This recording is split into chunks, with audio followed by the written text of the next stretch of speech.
Okay, I'm back. Internet issues. I mean, it's becoming a staple in my commentary. But as we see, well, looking right now, I'm quite shocked. But Obliviate jumped Perg in P9, and he did had a great start indeed. Obliviate leading a Formula, the F1 League Race Grand Prix, but Martin.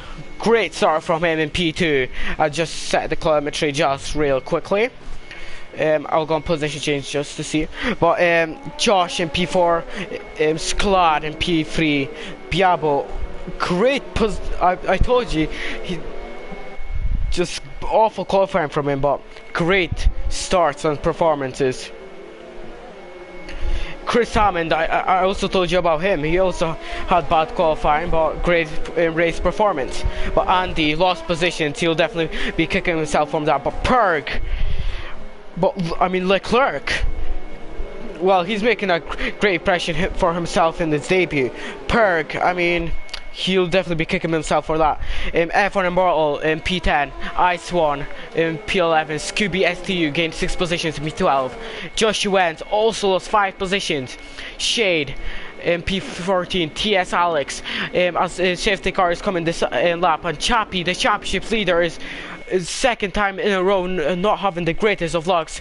Same goes to Joshua Wentz, who's also a championship contender, but Kieran in P17.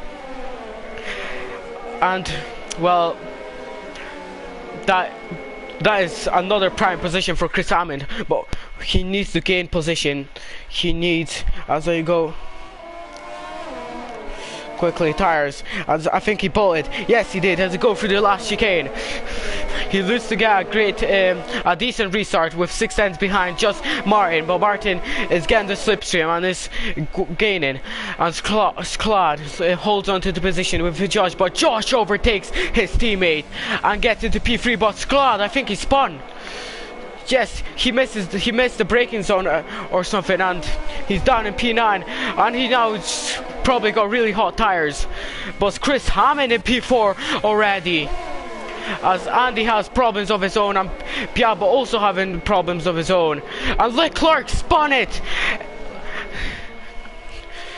Great, really interesting restart, but Obliviate with a 1 second gap.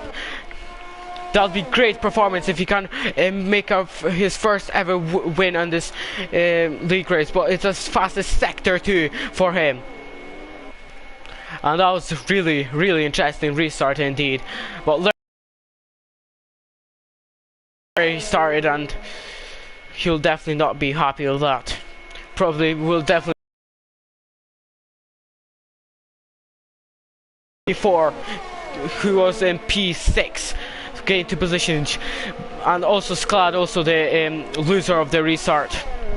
Martin holds in position, but Josh into the podium positions once again after a bad qualifying.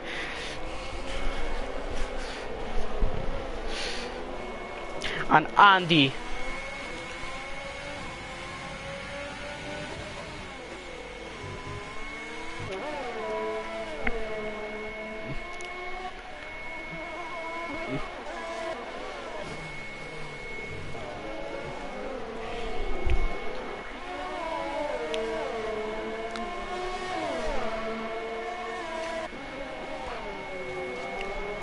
as Andy is starting to pressure us. Chris Hammond really needs to, if he wants to claim the championship lead, he really needs to get away from that racing point. Look how much pressure is the racing point given the Haas. But as you see, Martin is starting to slow down. I think Martin's got broken front wing, and he might just help Chris Hammond hold Andy for long to for Chris Hammond to get away, but Martin is not getting Andy's way, and Andy's back into pressurizing Chris Hammond. Chris Hammond in P3 already after quite bad penalty, but I told you he's not the greatest qualifier. He's a Sunday boy. But Martin also a loser, and he damaged his front wing. Maybe Josh tried to overtake him, or he just hit the wall in one of the exits of the chicanes. but he's now into the pits for the hard tires, so maybe he's making a risky strategy to the end. We'll have to wait and see.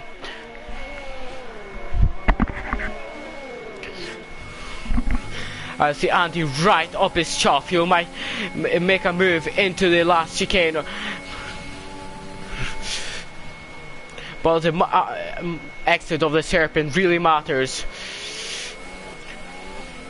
And they both look to have as glad as DNF, and it's a virtual safety car. And this is a saving grace for Chris Hammond. And Andy, he must get really frustrated with seeing the Haas, the rear wing of the Haas, in the cockpit. As Chris Hammond and Josh and Oblivion, the top three, boxed for medium tires, and Andy is staying out, and he's definitely making a gamble.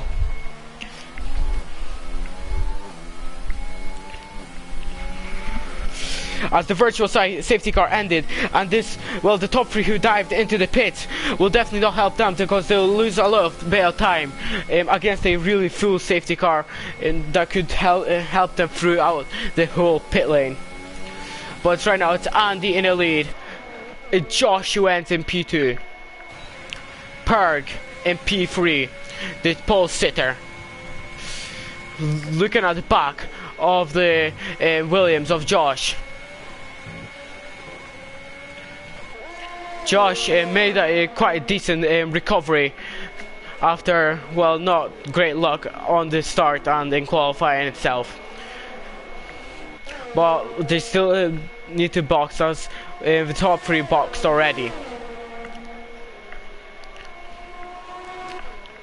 This is a two-stop strategy race, so expect a lot of pit stops.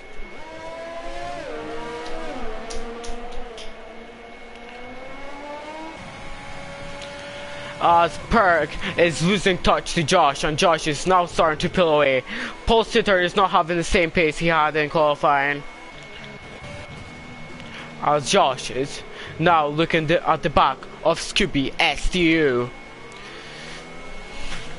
Scooby on the hard tires, really holding up the much more grippier medium tires of Josh. But Scooby's going wide, and it's a brilliant, easy move from Josh, and he gets past Scooby STU. And now he's looking at the back of the Alfa Romeo of TS Alex, as Josh Wentz gets a 3-second time penalty.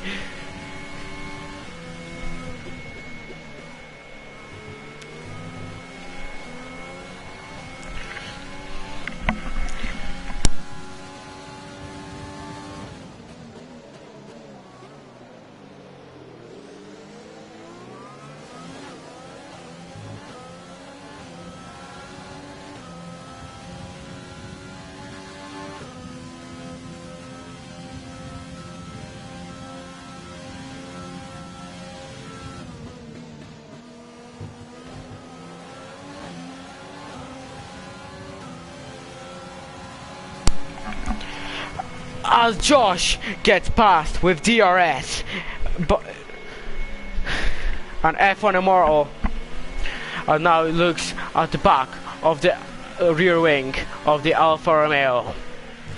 Josh is really climbing up the ladder, the podium sitter in Baku. You can see that Josh really is having a great pace right now against everyone else. And he'll try to move into the second chicane. Will he try to go around the outside? Oh, he just got past before the brake zone, and Josh is up to P5. And now he has like a gap of 5 seconds to Obliviate, who was leading the race.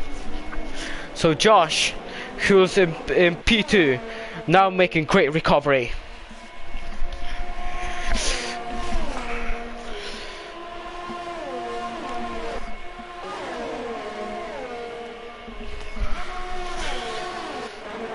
As Alex is trying to get past the championship leader of Chappie, as Leclerc dives down to the pits.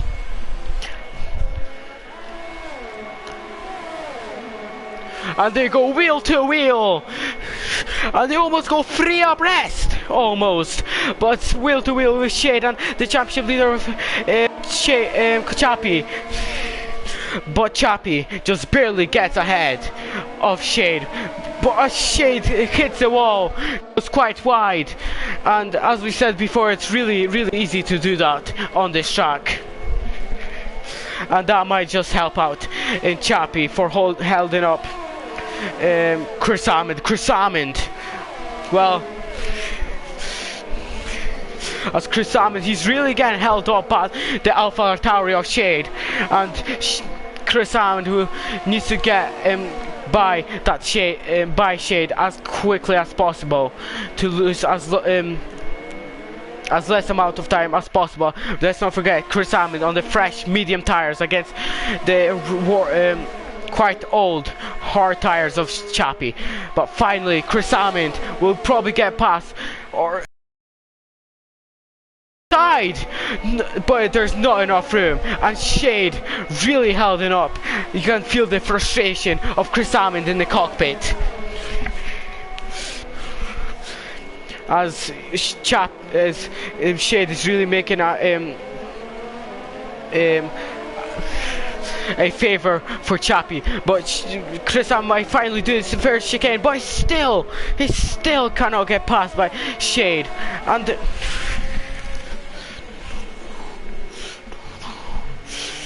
but look how impatient he's beginning to be. Looking left, right, maybe will this finally be the occasion? Yes, it will. And now Chris Amond will try to catch Chappie.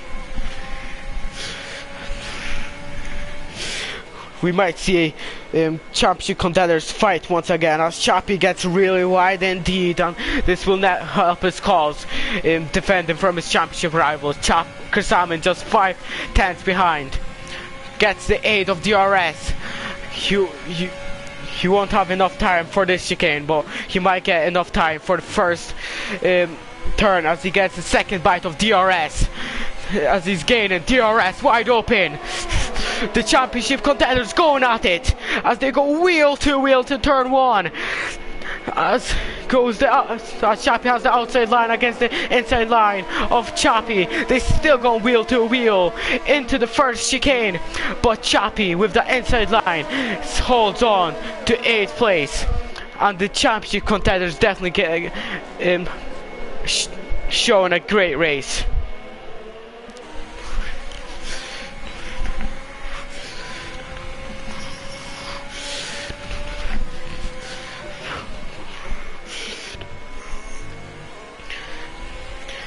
Chappie, if he can hold up Chris Amond as much as he can, this will really hurt Chappie's tires, and will definitely if he's longer in the rear wing of that Chappie, he's be longer slower. He will be longer but slower. Maybe that's his chance into the last chicane. And he gets past the championship contender, and now he's going to catch his teammate.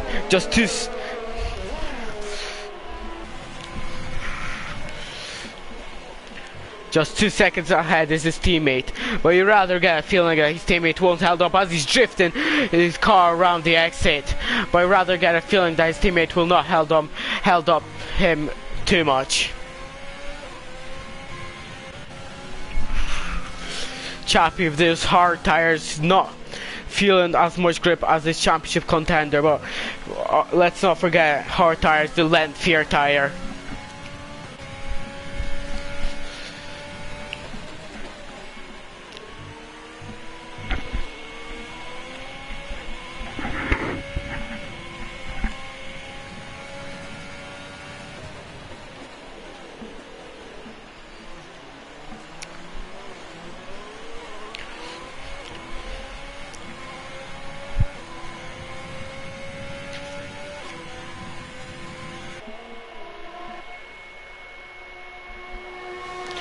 Andy and Perk who still need to pit, but just 1 second below is Obliviate, who already pitted. And Obliviate definitely the prime positions, as Josh has the 3-second time penalty. And I just realized we have two Joshes, Josh in the McLaren and Williams, so there'll be definitely some confusion in the future races. As Chris Hammond already caught up to his teammate, but I rather get a feeling that his teammate wouldn't held up his too much. Or will he? Scooby S2, maybe he doesn't care about his teammate. Maybe the gloves are off in the garage. Chris Hammond, it will be saying, move teammate, we need as much constructor points as we can. But as Scooby wants to show that he's not a second driver, he wants to show that he also has talent between the drivers. But Chris Hammond, with the aid of DRS and possibly Scooby just helping him out quite a bit, gets past his teammate. And now, just 11 seconds ahead, is Josh in the McLaren.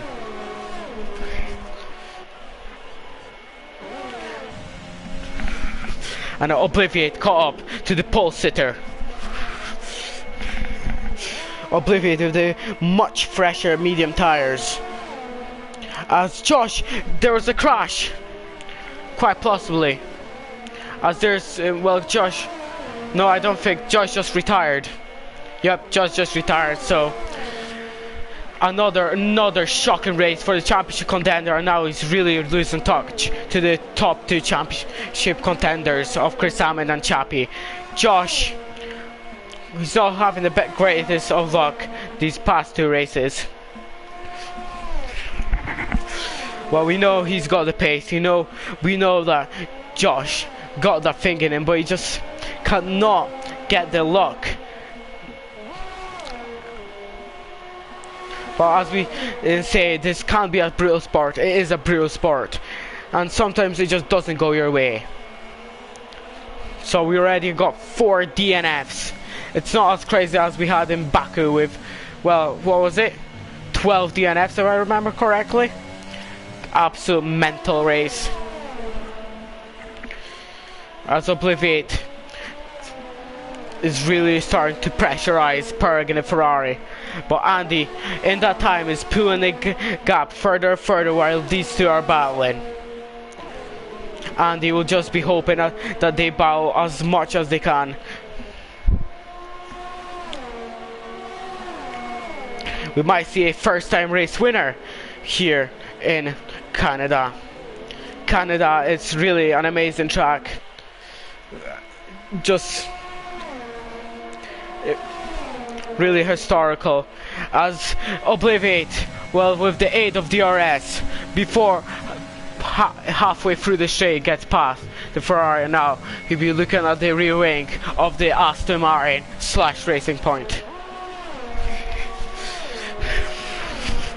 Well, look how much grip Obliviate's got. Already 1 second ahead of Perg.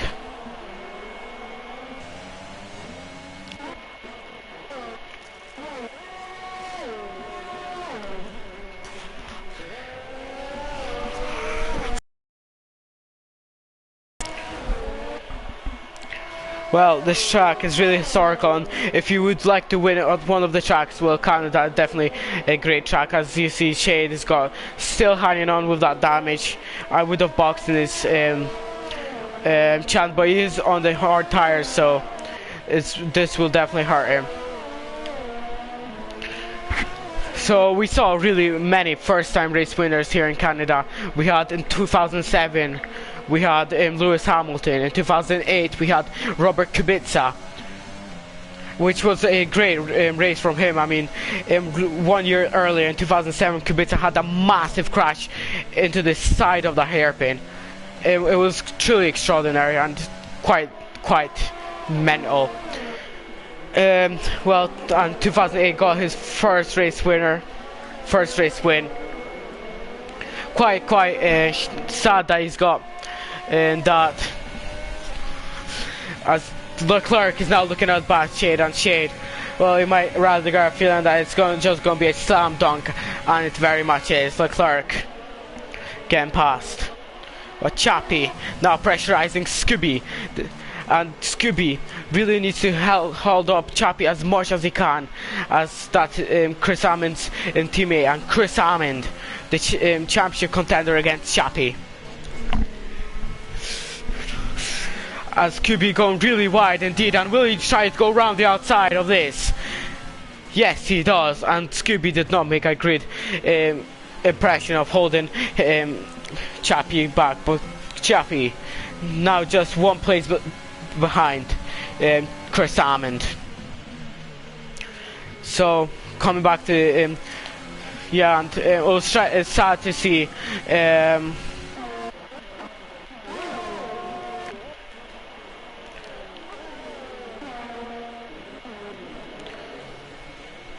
I was sad to see Robert Kubica had that crash in rally, because he was meant to have he had a contract for 2012 and to get Ferrari. But just imagine Fernando Alonso and Robert Kubica in a driving lineup. That would be mental. That would be just, oh my goodness, it would be an amazing driver lineup. As you see some yellow flags, and it's a virtual safety car. And what's that? It's virtual safety car for? I'm not too sure. Yeah, it's sad they had that crash. Just Fernando Alonso, Robert Kubica with T.S. Alex. I think he just retired. Also rage quitting. Yeah, and sad that he got a crash. And possibly, what could we seen from Kubica and the Ferrari? What could have been? We would never know. But as Biabo really got an awful restart in the virtual safety car, and Leclerc easily gets past Biabo. Biabo maybe with a broken front wing. I'm not too sure. No, it looks fine.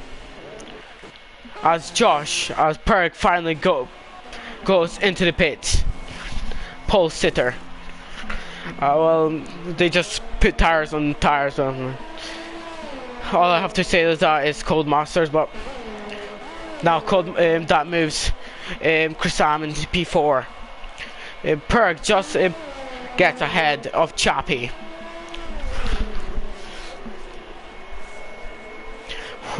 Also, we saw a first-time race winner in Daniel Ricciardo in 2014.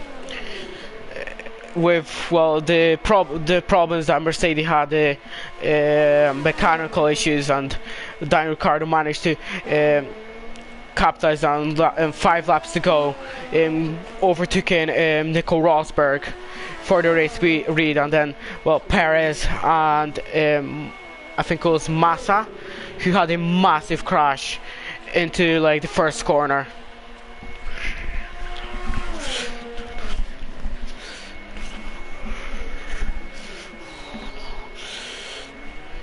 So this track definitely holds its secrets. Obviously named after Gilles Villeneuve, one of the greatest drivers ever. Even though he didn't win a championship, well, it's just sad that he had that crash so early, because he would definitely become a multiple championship leader. I see Andy and Josh boxing for the second set of as Andy on the pit exit, not having the greatest exit, and he loses out because of that, and Perg gets ahead of Andy. Perg just 2 seconds ahead of Obliviate, the net race winner and net race leader after Chris Hammond pits.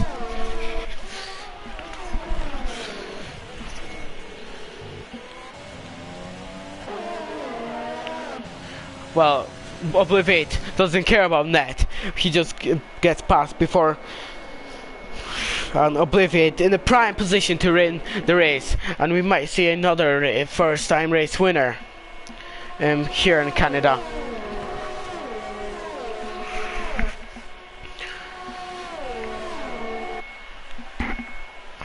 Yeah, so named after Gilles Villeneuve, one of the greatest driver ever, and sad they didn't win the championship. He definitely deserved the championship.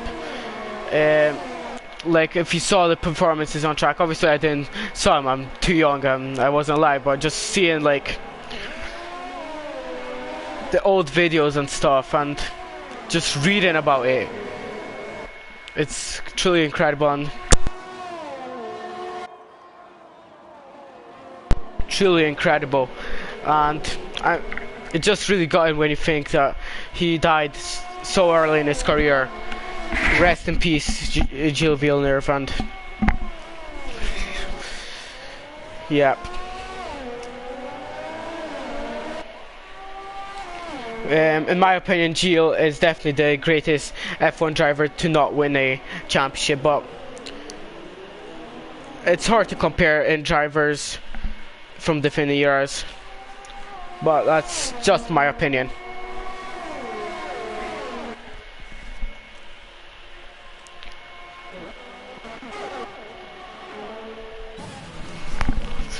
As Chris Hammond's really holding up Andy in the Aston Martin, but well, Andy now will be definitely slam dunk, and Chris Hammond, the championship contenders, now falling down the order like a bag of potatoes.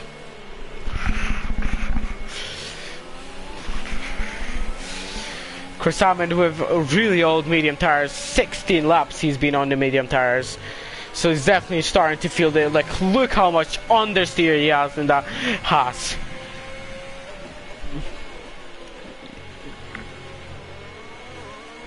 Yeah, just look, Josh is now getting really sad to see Chris Hammond falling down so much.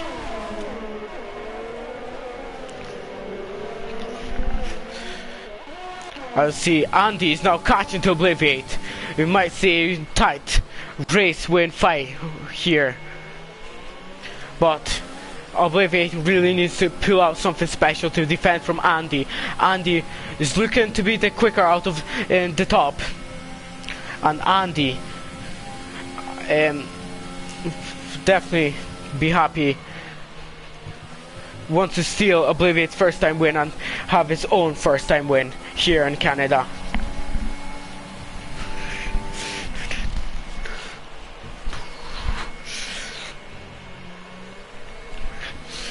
Andy, I believe, I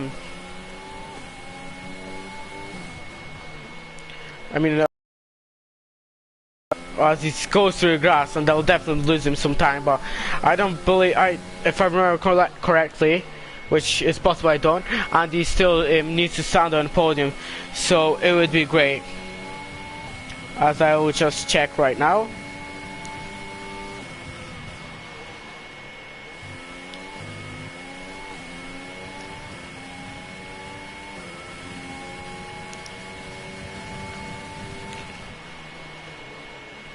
Yep.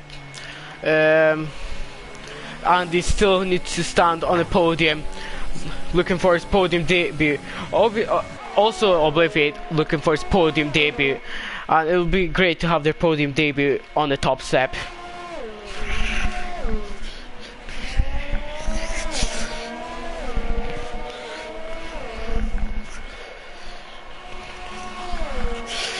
Andy just barely outside that DRS range of 1 second. Obliviate really doing everything he can to not let Andy get within 1 second. 10 laps to go, and quite possibly that's definitely the last stop. I believe 14 laps on medium tires should be possible, so there's I don't believe no more pit stops unless there's gonna be a safety car. It's just going to be a straight fight between them two, as Leclerc sits at 1 minute 12.0 in an Alfa Romeo, as there's some yellow flags, and that's Martin possibly retiring from the session. Yes, it is.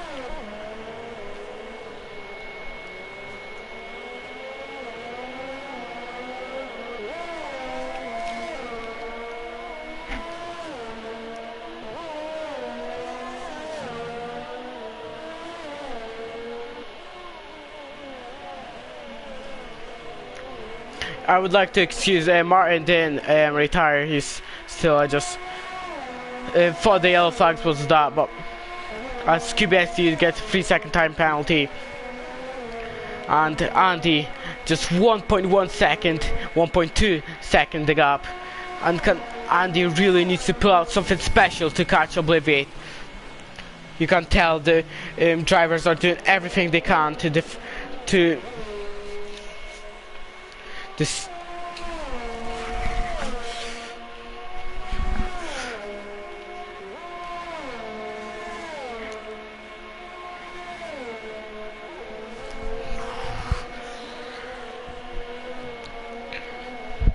As Oblivion really had a bad last chicane, and it's within 1 second the gap, and this will definitely become interesting.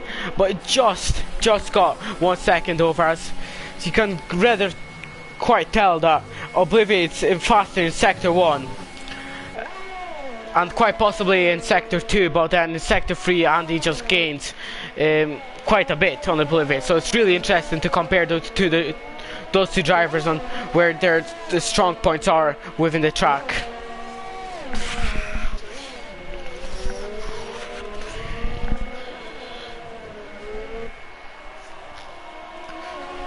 Andy with not a lot of VRS left to his disposal.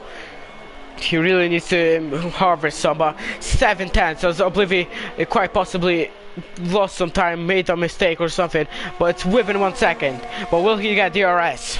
No, he won't, not on this occasion. He needs to get the DRS into first corner. It's just barely out of in 1 second, but it's out of 1 second. And will he get? He won't get DRS, and still Andy gets a 3-second time penalty. That's incredible, and that will definitely hurt Andy's chances. And you rather get feeling that Andy's quite gutted now, but hopefully that won't disturb him. He can still win this. It's not impossible. Let's just as we look at the penalties, Oblivion got a 5-second time penalty. Andy got 9, so he needs to overtake and get 4 seconds. Josh with 12 seconds penalty. Perk with no penalties. That will definitely, well, that will elevate him to P2. Perk. Chris Hammond with also no penalties, but 20 seconds. As Andy finally within the 1 second, but he has no ERS in his disposal. But Andy just right up his tail. Will he try to move? He's gaining right in his slipstream. Will he dive? No, he knows he needs to be patient. He cannot lose his chance for a podium this race. He knows that this is his chance for a great result here in Canada. As you can see, Andy really getting affected by the derriere and understeering everywhere. Well, that's the thing with these modern F1 2020 cars. The derriere can really sometimes be really massive, but that might not stop Andy. He's within 3/10, but it goes really wide. As I said, the derriere really affects the grip. With this F1 2020 cars, I mean, the derriere is massive with all the aerodynamical bits, and yep. Well, it's 5/10. Will this be enough? As he gets ERS, but it's only 3% DRS, but I don't think it will be enough, as he should go for the DRS. Just right barely. You can put a piece of paper between them. DRS, and will this be a chance into turn 1? As they go wheel to wheel, and Andy gets past Obliviate, and Andy needs to get a 4-second gap to Obliviate because of the penalties. As there is a back marker of Kieran just in front.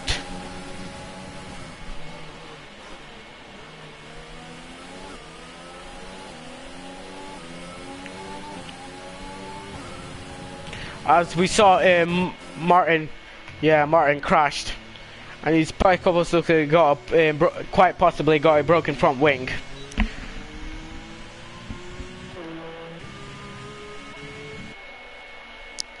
Look, yeah, he's got a destroyed front wing. And Martin, well, Martin, as I said, he's up there, not up there. He's not really consistent, but on his day, we see him really, really quick. For example, the Netherlands. But it's going to be interesting to see if Obliviate will try to get past Andy. Obliviate also not on too much ERS. As he goes easy on the power, but as he grip is falling down, and there's 4 laps to go, and Andy really needs to pull up that 4 seconds, or it will be Obliviate glory. I apologize.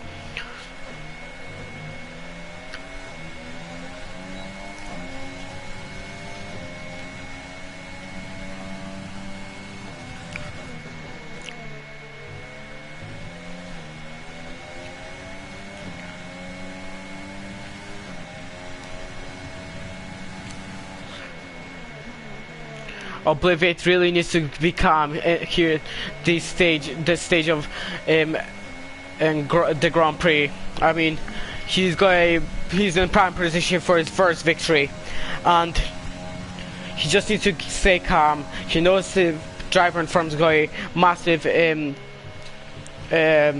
massive penalty. He just doesn't need to make any non-important mistakes. I see Martin retires from this session. There's only 12 runners left.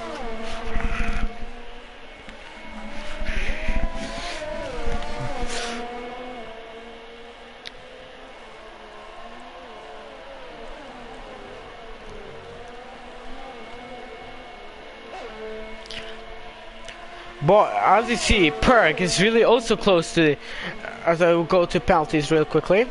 Yeah, as I 8 seconds. Wait, this is not going to be Obliviate's day, it's going to be Perg's day. Obliviate really needs to,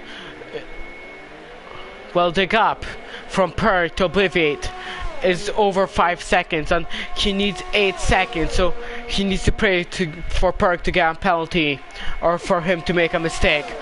Or it'll be Ferrari's first race win in the season. It'll be Perg's first race in the way of the season, and he'll convert pole to race win.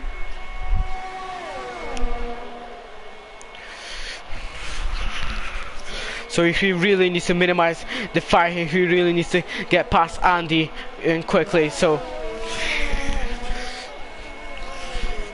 right now, looking at the gaps.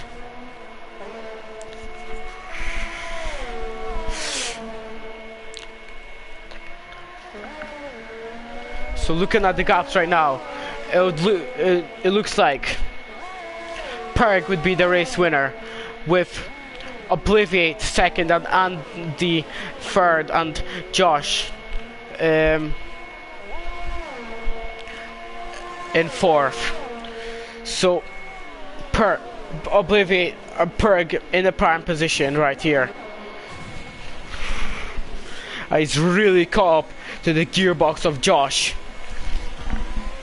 Oh my goodness, he gets too cocky on the throw, and that almost just lost him this race victory. He's barely in the he has to really minimize these kinds of mistakes, or his race victory will only be a fantasy. You just simply cannot call this. He will win. This is going to be really close indeed. As Perg gets a 3-second time penalty. Oh my goodness. It's back in Obliviate's hands.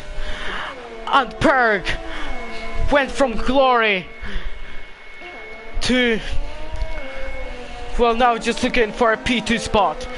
Or P3, but My goodness, Perk just destroyed it for himself, and well, the pressure was too much for him to handle. It was too much. It's back in Oblivion's hands. 2 laps to go, and you just simply cannot call this. Who will win? There's literally a second penalty gap, so if Andy really needs that 2/10 gap, it's going to be so close. He needs a 10th gap to Obliviate to win this race. As we move to the final lap of this Canadian Grand Prix. As we see some yellow flags in sector 3.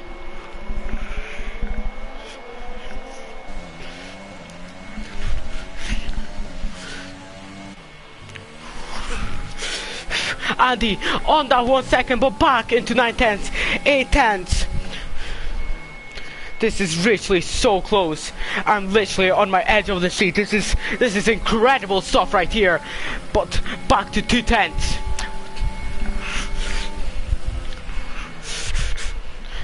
As Bia is out of the race, probably a crash, but it's not important. It's this fight important. But rather got a feeling that Obliviate, he will have the DRS and it will really help him out. It's 4/10. Andy needs 4/10.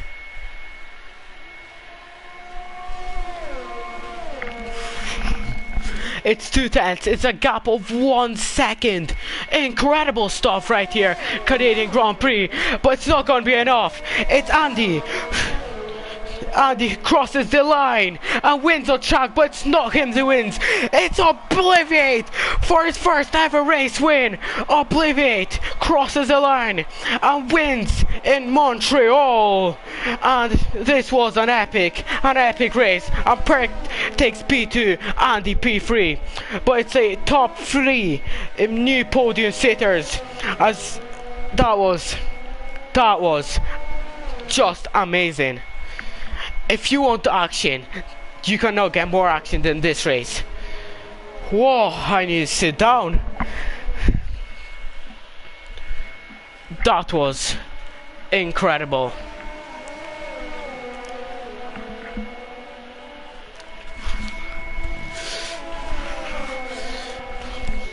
But Obliviate, the race winner. Perk, well, he'll definitely be disappointed with not converting P2 into P1 from qualifying to P1, but Obliviate for his first ever race win. And after some difficult performances, he will definitely be happy with this one. As Leclerc gets the driver of the day, not shocked by that, as he'll drink his first, as they all drink in the victory in podium champagne for the first time. And that the Belgian driver, bravo.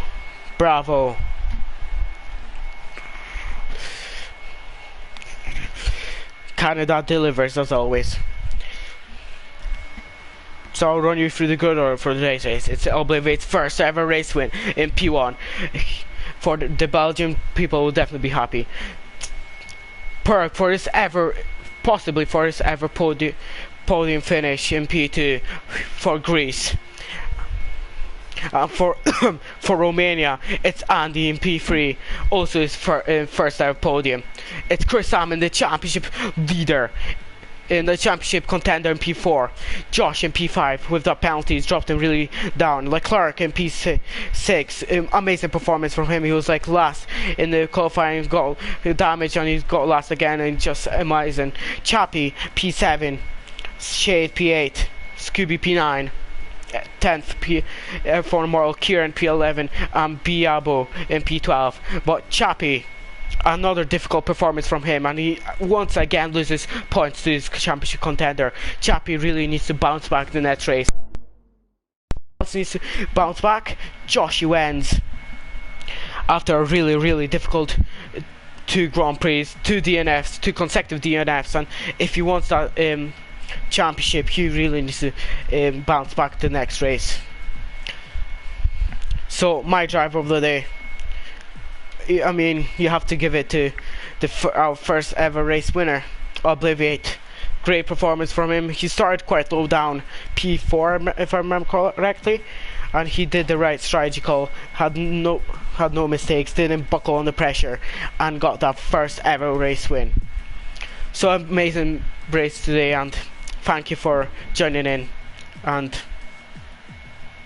we'll hope to see you back on Thursday 6 GMT, our next race.